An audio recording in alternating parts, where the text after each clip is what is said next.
Olá, pessoal, tudo bem? Estamos mais uma vez de volta para fazer filosofia.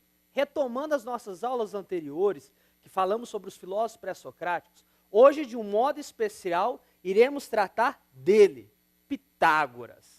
Mas hoje nós iremos falar do filósofo Pitágoras de uma maneira diferente. Normalmente, quando a gente conhece o Pitágoras, ou vai se referir a Pitágoras, é apenas o Pitágoras matemático. Como a gente pode observar nessa imagem aqui, a gente consegue ver o teorema de Pitágoras, onde a soma das áreas dos quadrados construídos sobre os catetos A e B equivale à área do quadrado construído sobre a hipotenusa C, representado na letra C. Meio confuso, não é? Mas hoje nós iremos conhecer o Pitágoras um pouco mais a fundo. E esse Pitágoras que iremos conhecer hoje é o Pitágoras filósofo. Mas afinal de contas a pergunta fica: quem foi Pitágoras? Onde Pitágoras nasceu? Qual a importância do filósofo Pitágoras para a construção do pensamento grego, para a filosofia ocidental? Pitágoras, nascido em Samos por volta de 582, estabeleceu-se por volta de 542 em Crotona, na Magna Grécia. E aí é importante a gente pensar que essa região foi onde Pitágoras difundiu toda a sua filosofia e a escola pitagórica ganhou força. Pela dimensão alcançada do pitagorismo e seu número de seguidores, tornou-se mesmo difícil fazer uma divisão exata daquilo que cabe ao próprio Pitágoras ou não. Mas é a Filolau, contemporâneo de Sócrates, que parece ter conferido à doutrina uma forma mais regular e ter contribuído para disseminá-la. O Filolau ele é tão importante, pessoal, para a filosofia pitagórica, que é graças a ele que a gente vai ter uma reorganização do pensamento pitagórico e a propagação da filosofia pitagórica no Ocidente. Aqui nessa imagem que eu coloquei para vocês, a gente pode observar aqui um fragmento da escola de Atenas, do pintor Rafael, que mostra justamente Pitágoras fazendo anotações matemáticas. E nessa outra imagem, a gente consegue ver um fragmento da região geográfica de Samos, o local onde Pitágoras nasceu. A filosofia pitagórica. O que a filosofia pitagórica ela tem de importante para a construção do pensamento pré-socrático? E ainda mais, se Pitágoras é um pré-socrático, afinal de contas, por que os números? Pitágoras também buscou arqué. A gente pode pensar assim, mas enquanto os pré-socráticos falavam de elementos da natureza, por que Pitágoras resolveu utilizar os números, as expressões matemáticas? Pitágoras, ao buscar arqué, ele não buscou na água, ar ou fogo, mas nos números. Ele considerava o número matemático como conhecemos, somente um traço externo de um elemento muito mais profundo. E aqui eu quero um pouquinho a atenção de vocês. Quando a gente fala que Pitágoras ele dá um caráter mais profundo à matemática, eu quero dizer que ele vai além de uma simples representação matemática. Pitágoras ele buscou, de uma certa maneira, reduzir a realidade a uma expressão numérica, fazendo com que toda a realidade que o cercava pudesse ser representada, conhecida, organizada e, acima de tudo, entendida e debatida através de uma expressão matemática. Quando ele diz, e isso é o próprio Pitágoras que afirma, todas as coisas são números, ele mostra o número como um princípio universal e divino, fonte de toda a realidade. Divino, mas por que divino?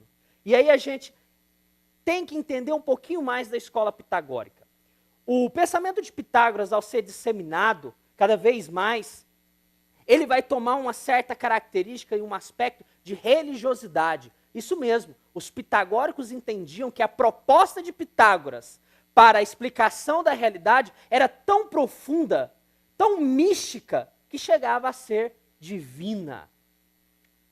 Pitágoras, ele elaborou um método que utilizava os números para representar qualidades e ideias abstratas. Acreditava que uma mente purificada podia entrar em contato com esse conhecimento simbólico e divino contido nos números. nas escolas de conhecimento que o próprio Pitágoras fundou, Pitágoras desenvolveu não só uma teoria de conhecimento sobre os números, foi aquilo que eu disse, ele vai um pouquinho além, mas também um sistema de vida, com rituais de purificação e iniciações, que preparasse seus discípulos para se colocarem em harmonia com os números e compreendê-los. Há aqui algo importante a se ressaltar. No pensamento pitagórico, há uma mescla entre religião e filosofia, com grande influência da cultura do Oriente. O que fundamentará a filosofia pitagórica é a ordem regular, matemática, das coisas existentes. Essa ordem que notamos no universo e que é de mesma natureza que a da geometria, da aritmética, da matemática em geral, não pode ser explicada a menos que o número seja a própria essência das coisas. Uma atenção nessa afirmação, o número seja a própria essência das coisas. Olha aqui a presença ou a busca de Pitágoras em construir, em achar um arqué, um princípio fundamental que pudesse explicar a realidade. E que princípio que era esse utilizado por Pitágoras? Os números, as expressões matemáticas. Se Pitágoras ele ficou conhecido e muito famoso, seu conhecimento tomou proporções cada vez maiores, graças à escola pitagórica, que conceitos eram defendidos pelos pitagóricos, aqueles que seguiam Pitágoras? Primeiro, que a gente pode dizer, a crença na doutrina da mente em psicose, isto é, na transmigração da alma após a morte, de um corpo para o outro. Portanto, acreditavam na imortalidade da alma e na reencarnação. Daí o porquê de falar que a filosofia pitagórica há essa mescla entre o pensamento filosófico, racional e um pouco de religiosidade. Isso deu graças a uma influência que Pitágoras teve dos povos egípcios e babilônicos. A proibição de beber vinho e comer carne. Seus membros eram vegetarianos e alimentavam-se à base de feijões e lentilhas. Pitágoras se declarou contrário ao sacrifício de animais, muito comum em sua época. Outro aspecto importante defendido pelos pitagóricos, a lealdade entre seus membros e distribuição comunitária dos bens. Um dos preceitos, então, da escola pitagórica era essa partilha, o bem comum, a vida comunitária. Outro aspecto importante defendido pelos pitagóricos é a austeridade e obediência à hierarquia da escola.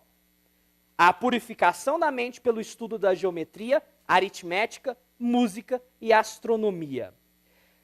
Essas 4 matérias, geometria, aritmética, música e astronomia, irá constituir o quadrível. O que seria esse quadrível? As 4 matérias essenciais para a formação do homem. E a escola pitagórica entendia que através de uma formação baseada nessas 4 matérias era o suficiente para poder levar um homem um conhecimento de si e um conhecimento da realidade, a sua origem. Pitágoras também descobriu em que proporções uma corda deve ser dividida para a obtenção das notas musicais. Dó, ré, mi e etc. A gente poderia aqui nomear vários outros conceitos defendidos pelos pitagóricos, mas esses são os principais. Mas o que de fato, quando Pitágoras propõe a arqué, como os números, para o princípio da origem e explicação, para tudo que cerca a realidade, o que de fato ele procurou identificar? Pitágoras vai procurar identificar as coisas como números. Um exemplo, a justiça é o número 4. Por quê? Porque a justiça é análoga ao quadrado, cujos 4 lados são iguais. Com essa aula de hoje, então, compreendemos um pouco mais sobre a filosofia pré-socrática, em especial Pitágoras, que procurou explicar a origem das coisas, a origem da realidade, através da expressão numérica.